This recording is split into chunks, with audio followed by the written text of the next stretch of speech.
Because a man comes along with a beard and a camera and a tescalope, and he does look up in the sky and he says, never eat shredded wheat, now build a house. And then the men with no shirts come along and they come outside your house and they dig up the road with big spades with engines on them. Yes, they do.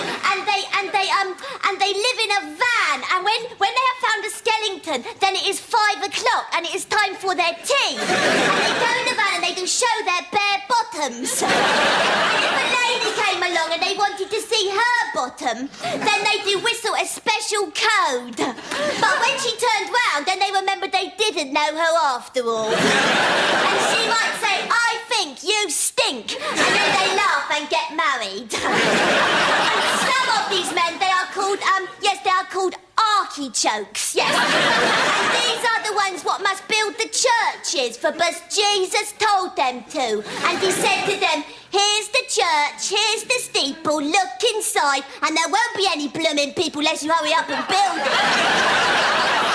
And when the building is 100 years old, it is too small for the people to go in, because in the olden days, people were only as big as tiny monkeys. And they used to wear clothes and drink tea.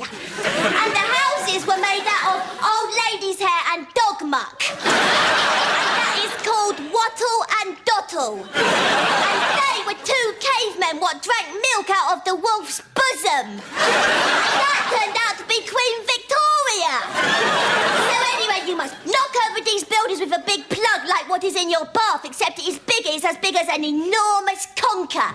And a huge giant comes along and he's called, David, and he does swing the conker round his head and he does bash the building down. Or it can fall over by magic. But if you didn't live in a proper house, then you might be a poor person and you might have a dirty face and long hair and live in a box and you might have to wee in a cup. Find 5p from a dustbin and smoke a cigarette from a puddle. And that is what happens if there aren't enough houses, stupid. It is, it's true.